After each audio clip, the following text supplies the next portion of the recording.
सर्वधर्म स्वरूपिणे अवतार वरिष्ठाय रामकृष्ण ते नमः। जननीं शारदां देवीं रामकृष्णं जगद्गुरुं पादपद्मे तयो स्थित्वा प्रणमामि मुहुर्मुहुः।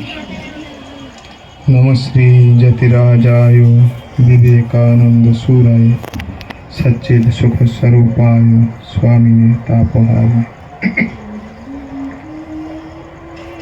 এতক্ষণ তো আমরা অনেক কিছু শুনলাম। এক্ষুনি মহারাজ পড়ছিলেন এই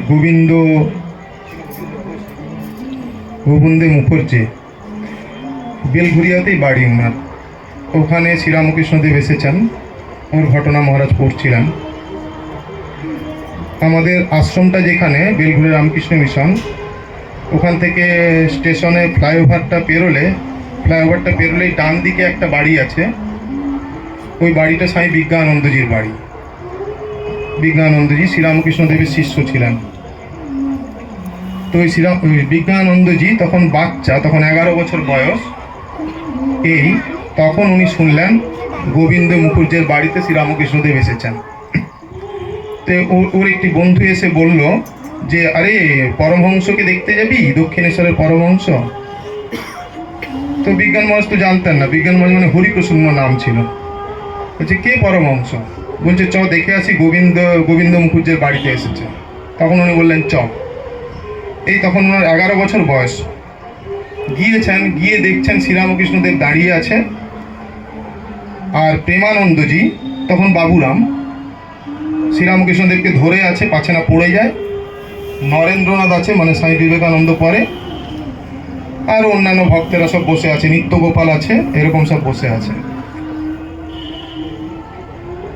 আর দেখছে ওখানে গান হচ্ছে। একজন প্রথমে নরেন্দ্রনাথ গান করছিলেন, জয় দয়াময় বলে এরকম একটি গান করছিলেন। শ্রীরামকৃষ্ণদেব দাঁড়িয়েছিলেন, দাঁড়িয়ে তারপরে হঠাৎ করে নৃত্য শুরু করলেন। আর নৃত্য শুরু করে সমাধিস্থ হয়ে গেছেন। আর এই হরিপ্রসন্ন মানে বিজ্ঞানন্দজি, পরে বিজ্ঞানন্দজি, উনি তো বাচ্চা ছেলে, উনি প্রথম দেখছেন শ্রীরামকৃষ্ণদেবকে। উনি যে দেখেছেন, উনি একরকম বর্ণনা করছেন। উনি যে দেখছেন, বলছেন আমি দেখলাম শ্রীরামকৃষ্ণদেবের মুখটাতে যেন সমস্ত শক্তি এসে গিয়েছে, আর দাঁতগুলো বেরিয়ে গিয়েছে, আর চোখটা বন্ধ, আর হাসছেন, অদ্ভুত হাসছেন। আচ্ছা, কেমন হাসছেন? বলছেন পাকা ফুটি হয় না, ফুটিটা যখন প্রচণ্ড পেকে গিয়ে ফেটে যায়, ওটা দেখতে যেরকম লাগে, উনি এত হাসছেন যেন মনে হচ্ছে ওনার মুখ দিয়ে ফেটে ফেটে আনন্দ বেরোচ্ছে। এই বাচ্চা ছেলেটি দেখছে, 11 বছরের বাচ্চা ছেলেটি। বলছে আরেকটি দেখলাম, উনি যখন দাঁড়িয়ে থাকছেন তখন যেন মনে হচ্ছে কালীর ভাব, আর যখন বসছেন তখন যেন মনে হচ্ছে কৃষ্ণের ভাব। বলছেন আর উনি যখন দাঁড়িয়ে সমাধিস্থ হয়ে আছেন, তখন দেখলাম ওর পিছনের দিকে যে মেরুদণ্ডটা, ওই মেরুদণ্ডটা মোটা হয়ে গিয়েছে, প্রচণ্ড মোটা। আর ওইখান দিয়ে যেন সমস্ত শক্তি, আমরা এখনই এই কথামৃতে পাঠ হচ্ছিল যে আমাদের মূলাধার থেকে আস্তে আস্তে শক্তি মন উপরের দিকে উঠে, তো এই সমস্ত শক্তি যেন ওই মোটা মেরুদণ্ড দিয়ে আস্তে আস্তে মাথার দিকে উঠে গিয়েছে। তো এই হচ্ছে বিজ্ঞানানন্দজির প্রথম দর্শন। এরপরে বিজ্ঞানানন্দজি একদিন একা যাবেন, দক্ষিণেশ্বরে যাবেন শ্রীরামকৃষ্ণদেবকে দর্শন করতে। তখন যখন গিয়েছেন, তো গিয়ে উনি দক্ষিণেশ্বরে ওখানে দরজা ছিল যেখানে শ্রীরামকৃষ্ণদেব থাকতেন, ওই দরজায় 3 বার টোকা মেরেছে। তো টোকা মারতে শ্রীরামকৃষ্ণদেবই দরজা খুলে দিয়েছে। উনি বুঝতে পারেন, উনি বলছেন এখানে পরমহংসের সাথে দেখা করা যাবে। তখন শ্রীরামকৃষ্ণদেবই তো দরজা খুলেছেন। উনি বললেন আরে বসো। তো বসেছে। তো শ্রীরামকৃষ্ণদেব ওকে 1 গ্লাস জল দিল। জল খেয়েছে, বলছে আমি খুব তৃষ্ণার্ত ছিলাম, তো জল খেয়ে আমার তৃষ্ণা মিটলো। এরপরে কথা হতে বিজ্ঞান মহারাজ বাচ্চা ছেলে তো দেখছে অনেক খাবার সাজানো আছে, ভালো মন্দ খাবার সাজানো আছে। তখন উনি ভাবছেন এইরকম খাবার যদি পাওয়া যায় তাহলে আমিও পরমহংস হতে পারি। উনি এরকম ভাবছেন। তারপর উনি জানতে পারলেন শ্রীরামকৃষ্ণদেবকে ওই সমস্ত খাবার দেওয়া হয়েছিল, ওখান থেকে অল্প কিছু শ্রীরামকৃষ্ণদেব নিয়ে নিয়েছে, বাকিটা আর উনি খাননি। যদিও আমরা ওরকম নয়, আমরা বেশিটাই খেয়ে নিই। এই তো তারপরে শ্রীরামকৃষ্ণদেব বললেন তোমার কোনো কোশ্চেন থাকে তো বলো। তখন উনি একে একে প্রথমে তো উনি চুপ করেছিলেন, ভয় পেয়ে গিয়েছিলেন একটু, তারপরে একে একে কোশ্চেন করলেন। বলছেন ঈশ্বর সাকার না নিরাকার? তখন শ্রীরামকৃষ্ণদেব বললেন সবই আমাদের আলোচনা হয়ে গেছে, আমরা সবই জানি। তখন শ্রীরামকৃষ্ণদেব বললেন ঈশ্বর সাকার, ঈশ্বর নিরাকার, আবার ঈশ্বর সাকার নিরাকারের পার। এই মানে ধারণাটা ঈশ্বর সাকার আবার ঈশ্বর নিরাকার, আবার ঈশ্বর সাকার কি নিরাকার ওইটি বলা যাবে না। আমাদের কেমন একটা আইডিয়া আছে, আমি সেদিনকে ভাবছিলাম কেমন আইডিয়া, যদি বলা হয় অনন্ত ভালোবাসা মানে কি, মানে মনে হবে এত ভালোবাসা যার শেষ নেই, গন্ডগোল হয়ে গেল। আমরা যখন ম্যাথমেটিক্সে করি ইনফিনিটি মানে কি, অসংজ্ঞাত, বলা যাবে না। সংখ্যা দিক দিয়ে ইনফিনিট মানে কি, এত সংখ্যা চলে গেলাম যেখানে গিয়ে আর সংখ্যাকে খুঁজে পাওয়া যাচ্ছে না, না এরকম বলা যাবে না। শূন্য একের মধ্যেও ইনফিনিট থাকতে পারে, মাইনাসের মধ্যেও ইনফিনিট থাকতে পারে, উপরের দিকেও ইনফিনিট থাকতে পারে। তার মানে অনন্ত ভালোবাসা মানে প্রচুর ভালোবাসা মানে অনন্ত, এরকম বলা যাবে না। ব্যাপারটা এরকম, ব্যাপারটা হচ্ছে যেখান থেকে ভালোবাসার সৃষ্টি হচ্ছে সেটা কি, সেটা হচ্ছে আমি। এই যেটা কথা হলো, এতক্ষণ পড়া হলো, সেটা হচ্ছে আমার অহংকারটা যখন চলে যাবে, আবার অন্যভাবে যখন ভক্তিভাব দিয়ে যখন বলা হচ্ছে, তখন বলা হচ্ছে যখন আমার কাঁচা আমিটাকে আমি ছেড়ে দেব, মানে কি আমার পাকা আমি, পাকা আমি মানে কি, আমি ঈশ্বরের দাস, আমি ঈশ্বরের সন্তান। এক্ষুনি পড়া হলো যে অশ্বত্থ গাছকে যতই কেটে দাও না কেন ওর ফেকড়ি আবার বেরিয়ে যায়, সুতরাং আমাদের অহংকার চায় না। তাহলে কি হয়, বলছে ভগবানের দাস হয়ে থাকতে হয় বা ভগবানের সন্তান হয়ে থাকতে হয়। এইভাবে যখন আমাদের এই কাঁচা আমিটা চলে যায়, তখনই আমরা অনুভব করতে পারি যে এই যে অনন্ত ভালোবাসা মানে যেখান থেকে ভালোবাসার সৃষ্টি হচ্ছে সেটাই আমি, যেখান থেকে জ্ঞানের সৃষ্টি হচ্ছে সেটাই আমি, আবার যেখান থেকে এক্সিস্টেন্স মানে এই যে সমস্ত কিছু আছে ওটার সৃষ্টি হচ্ছে ওটাই আমি। এই দিকে যাওয়ার চেষ্টা করা। আমি এই কথাগুলো কেন বলছি, যখন বিজ্ঞানানন্দজি শ্রীরামকৃষ্ণদেবকে দেখলেন আর তারপরে শ্রীরামকৃষ্ণদেবের সাথে আস্তে আস্তে মিশতে শুরু করলেন, তখন উনি শ্রীরামকৃষ্ণদেবকে দেখে দেখে দেখে দেখে ভিতরে ওনার মধ্যে একটা ভাবের সৃষ্টি হলো। উনি ভাবলেন আমার জীবনটাকে বোধহয় অন্যদিকে পরিচালনা করা যায়। উনি প্রচণ্ড নিষ্ঠাবান ছিলেন, ভালো ছিলেন ইত্যাদি, ঠিক আছে, কিন্তু শ্রীরামকৃষ্ণ দেব ওনার কাছে ইন্সপিরেশন হিসাবে এলেন।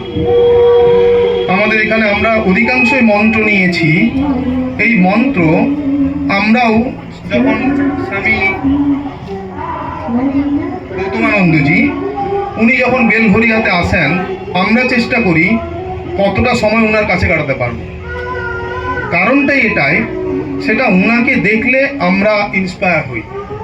এই সত্যি বলতে কি, আমরা কাকে দিয়ে ইন্সপায়ার হই, যাকে আমার চোখের সামনে দেখছি ওকে দেখলে বেশি ইন্সপায়ার হই। যখন গৌতমানন্দজিকে আমরা কাছ থেকে দেখি, যখন ওনার রুটিনটা শুনি, ওনার 93, এখন 95 বছর বয়স, যেহেতু আপনারা সবাই দীক্ষা নিয়েছেন তাই বলছি। উনি মন্দিরে যান, মন্দিরে গিয়ে ঠাকুরকে প্রণাম যখন করেন, ঠাকুরকে প্রণাম করেন, আবার মাকে প্রণাম করেন, আবার স্বামীজিকে প্রণাম করেন। তো অনেকে কোশ্চেন করছে, মহারাজ আপনি 3 বার প্রণাম করেন কেন? বলছে তোমরা যখন বাড়িতে প্রণাম করো, বাবা মাকে কি একবার প্রণাম করলেই হয়ে যায় নাকি? বাবাকে আলাদা প্রণাম করো, মাকে আলাদা প্রণাম করো। কিন্তু দেখুন, আমরা যখন মন্দিরে যাই একবারই তো প্রণাম করি। উনি ঠাকুরকে করেন, মাকে করেন, আর স্বামীজিকে করেন। আবার তাই নয়, প্রত্যেকে প্রণাম করবে, সাষ্টাঙ্গ হয়ে প্রণাম করবে। এবারে 95 বছর বয়সে কেউ ধরেন না ওনাকে, উনি নিজে সাষ্টাঙ্গ প্রণাম করেন, ওঠেন, আবার করেন। তো মহারাজকে বলা হয়, মহারাজ আপনার কষ্ট হয় না? বলে না, এইটা করে আমি বুঝতে পারি আমি সুস্থ আছি কিনা। এই আচ্ছা, এরপরে ওনার রুটিন আমরা শুনি, ওনাদের যে সেবক আছে ওনাদের কাছ থেকে শুনি, বলছেন উনি রাত্রেবেলায় কখন ঘুমাবে কোনো ঠিক নেই, কিন্তু ভোরবেলা 3টের সময় উঠবেন।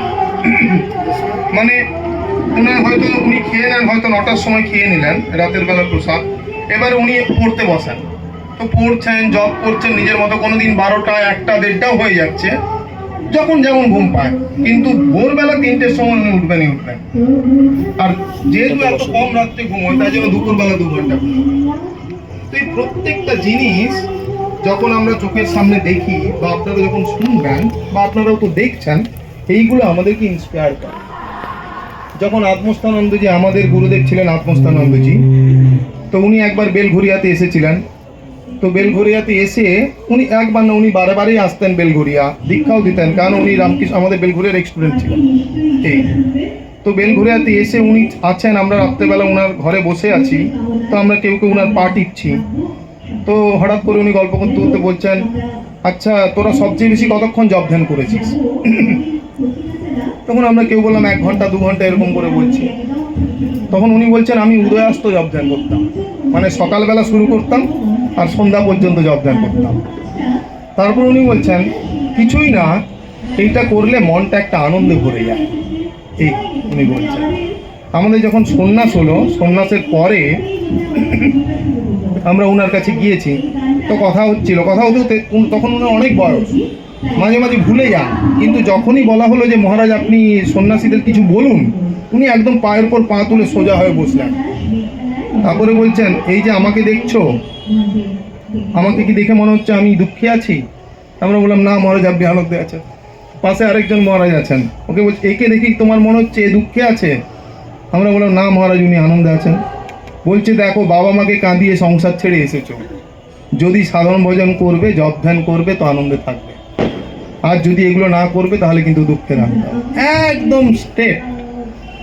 এরপরে যখন ওনার গুরুদেব স্বামী বিজ্ঞানন্দজিকে দেখি, বিজ্ঞানন্দজি লাইভ হচ্ছে গিয়ে, আপনারা পড়েছেন হয়তো বা জানবেন, সন্ধ্যাবেলায় 8টার সময় বসে পড়তেন, একটু কিছু খেয়ে ভোরবেলা পর্যন্ত বসে থাকতেন এই জপ ধ্যান করতেন।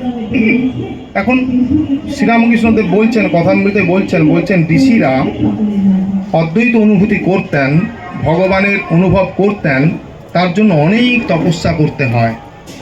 তো সেই তপস্যা আবার শ্রীরামকৃষ্ণদেব বলছেন, বর্তমানে কলিতে এই তপস্যা করার মতো আমাদের শরীর নেই।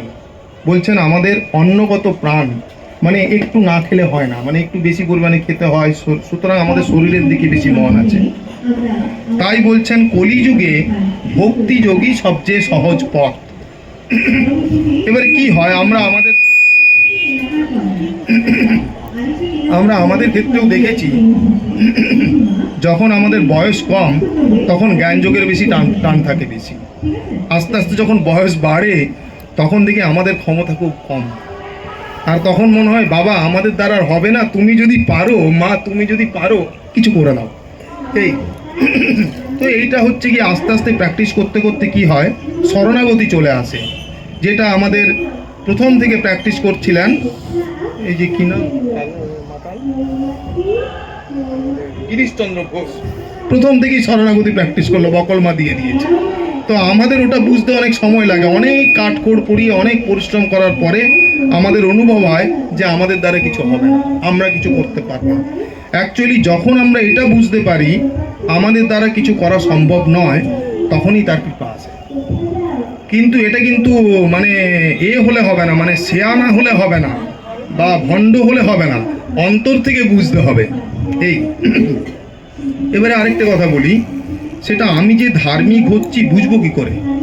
স্বামীজি বলেছেন, তাই বলছেন একটা যোগ প্র্যাকটিস করার দরকার নেই, একসাথে 4টে যোগ প্র্যাকটিস করো। কখনো কর্মযোগ প্র্যাকটিস করো, কখনো রাজযোগ, কখনো জ্ঞানযোগ, কখনো ভক্তিযোগ। শ্রীরামকৃষ্ণদেব বলছেন কেউ কেবল মাছ ভাজা খেতে ভালোবাসে, বলছে আমি সবই খাই, মাছ ভাজাও খাই, মাছের টকও খাই, মাছ মোলাও খাই, সমস্ত কিছু খাই, মানে সমস্ত যোগ দিয়ে আমি যেতে পারি। তাই উনি বলছেন যত মত তত পথ। এবারে স্বামীজি বলছেন একটি মানুষ ধার্মিক কিভাবে বোঝা যাবে? আমরা নিজেরা বিচার করব, 2টি জিনিস দেখতে হয়। একটি হচ্ছে তোমার কি শক্তি বাড়ছে আস্তে আস্তে, শক্তি মানে শারীরিক শক্তি, মানসিক শক্তি, আধ্যাত্মিক শক্তি। আমি খুব জপ ধ্যান করছি, মন্দিরে যাই, ধর্মজীবন যাপন করছি, আর একটুতেই কেঁদে দিই, ধর্মজীবন যাপন হচ্ছে না। আমার প্রচণ্ড প্রবলেমের মধ্যে আমি পড়ে আছি, ওখানে আমি হাসতে পারি, তার মানে ইউ আর বিকামিং রিলিজিয়াস। হ্যাঁ, অর্থাৎ তোমার মধ্যে শক্তি বাড়ছে, মেন্টালি প্রচণ্ড শক্তি নেওয়ার তোমার ক্ষমতা আছে। প্রচণ্ড চাপে পড়ে গেছো, অনেক কাজের মধ্যে পড়ে গেছো, অথচ তুমি শান্তভাবে ওটাকে ট্যাকেল করতে পারছো। এই স্বামীজি বলছেন। তাহলে কি একটি বলছে তোমার শক্তি বাড়ছে কিনা, আরেকটি তোমার মধ্যে একত্ববোধ আসছে কিনা, মানে নিজের মতো অন্যকে দেখতে চেষ্টা করছো কিনা। তুমি বলছো আমি ভালো জীবনযাপন চেষ্টা করছি, অথচ যাকেই দেখছি তাকে ঘৃণা হচ্ছে, যাকেই দেখছি তার সাথে মিশতে পারছি না, মনে হচ্ছে ও খারাপ, বুঝতে হবে আমার গন্ডগোল হয়ে গেছে। তাই জন্য শ্রীমা সারদা দেবী বলছেন যদি শান্তি পেতে চাও মা, কারো দোষ দেখবে না, দোষ দেখবে নিজের। আমি একটা ছোট্ট উদাহরণ দিয়ে আপনারা বুঝতে পারবেন। আমাদের মনে হয় বোধহয় এই জগৎটা খুব খারাপ, অনেক সময় মনে হয়, আবার অনেকের মনে হয় জগৎটা আস্তে আস্তে খারাপ হয়ে যাচ্ছে। কিন্তু মজাটা হচ্ছে গিয়ে এই জগৎটা একদম সম্পূর্ণ, এই জগতের কিচ্ছু খারাপ নেই। কি বলছেন, জগতে এত খারাপ দেখছি, এত দুর্নীতি অন্যায় দেখছি, কিছু খারাপ নেই? যেই পরিমাণ অন্যায় দুর্নীতি আছে সেই পরিমাণে ন্যায় আছে, দুটোতে কেটে গেছে। হ্যাঁ, মাইনাস প্লাস হয়ে গেছে, জিরো হয়ে গেছে। মজাটা দেখবেন, আমি বলি, একটা ঘরে দেখবেন টাইলস পাতা হয় না, ওই যে পাথর হয় না, দেখবেন কোনো পাথরটা চৌকোনা আছে, কোনোটা তিন কোনা আছে, কোনোটা আবার আয়তক্ষেত্র আছে, প্রত্যেকটা নিয়ে ঘরটা কিন্তু সুন্দর লাগছে। এখন আপনি যদি বলেন কেবল চৌকোনা পাথরটি আমার দরকার, তাহলে কিন্তু ঘরটা সুন্দর হবে, তাই না? তাহলে চৌকোনা পাথর দরকার, ত্রিকোণা পাথর দরকার, আয়তক্ষেত্র দরকার, তবে গেলে একটি ঘর সুন্দর হয়। বুঝতে পেরেছেন তো? সেই রকম এই জগতে আম গাছের দরকার, ঘাসের দরকার, আবার হচ্ছে গিয়ে ধান গাছেরও দরকার আছে, ঠিক কি না? কেবল যদি আম গাছ হয়ে যেত কি ভালো হতো? আচ্ছা, সবাই সন্ন্যাসী হয়ে যেত ভালো হতো? খাওয়াবে কে? আমরা তো না খেয়ে মরে যেতাম, তাই না? তো প্রত্যেকটি জিনিসের দরকার আছে, এইটি আমাদেরকে আস্তে আস্তে আস্তে আস্তে বুঝতে হবে। যেই মুহূর্তে আমি বুঝে যাব এই জগতের প্রত্যেকটি জিনিসের সমান ইম্পর্টেন্স আছে, সেই মুহূর্তে জগতের সমস্ত বন্ধন আমার কাছ থেকে কেটে চলে যাবে। ওইটি দেখা যাচ্ছে মায়ের জীবন যদি আমরা দেখি, পূর্ণরূপে দেখা যায়। মায়ের কাছে আমজাদ এসেছে ডাকাত, ও আমার একদম ছেলে। আবার শরৎ এসেছে, আমার একদম ছেলে। সবাইকে আপন করে নিচ্ছে, কিন্তু জানে শরদের মতো আধ্যাত্মিক লোক নেই, আবার আমজাদ ডাকাতি করে। এই মা সমস্ত কিছু জানে। অর্থাৎ এই জগতের ভালো মন্দ সব মিলে পূর্ণ।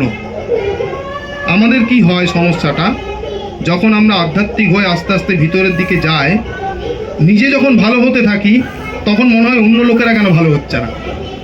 শ্রীরামকৃষ্ণদেব বলছেন, খুব সুন্দর বলছেন, যখন মাস্টারমশাই প্রথম শ্রীরামকৃষ্ণদেবের কাছে আসে, তখন কিছু শ্রীরামকৃষ্ণদেবকে কোশ্চেন করেছিলেন মাস্টারমশাই। তখন দিয়ে মাস্টারমশাই বলছেন এইগুলো তো তাহলে বাইরের লোকেদের বুঝিয়ে দেওয়া উচিত। তখন শ্রীরামকৃষ্ণ বলছে, তুমি বোঝাবার কে? আপনি সুতে স্থান পায় না, শঙ্করাকে ডাকে, নাকি এরকম কি একটা বলছেন। অর্থাৎ তোমাদের, তারপর বলছেন তোমাদের কলকাতার লোকের এই এক সমস্যা, খালি অন্যকে বুঝিয়ে দাও, অন্যকে বুঝিয়ে দাও, নিজে কিছু বুঝতে পারে না। এই অর্থাৎ আমাদের হচ্ছে কি, আমি যখন ভালো হয়ে যাচ্ছি তখন মনে হচ্ছে সবাই খারাপ হয়ে যাচ্ছে। যদি আমি ভালো হয়ে সবাইকে খারাপ দেখি আমি, তাহলে বুঝতে হবে আমি খারাপ হয়ে যাচ্ছি। এই সুতরাং এই রাস্তাগুলি ধরে আমাদেরকে একটু একটু এগোতে হবে। সেটা হচ্ছে আমার শক্তি বাড়ছে কিনা। আপনি যে কোনো পথ দিয়ে যান, শক্তি হবে আপনার, মানসিক শক্তি, ফিজিক্যাল আর আধ্যাত্মিক। আর হচ্ছে গিয়ে সবার প্রতি ভালোবাসা চলে আসবে। এটা দেখানো নয়, এটা অন্তরের ভিতর থেকে আসবে। হ্যাঁ, দিয়ে আপনি যে কোনো পথ দিয়ে যান। আর স্বামীজির কথা হচ্ছে গিয়ে চারটি পথকে একসাথে অবলম্বন করে আস্তে আস্তে এগোন। এবং আমাদের বলা হয় সেই শ্রীরামকৃষ্ণদেবের ভক্ত বা শিষ্য যে চারটি পথকে একসাথে এগোতে পারে। এই হচ্ছে ব্যাপার। এতটাই থাক নাকি?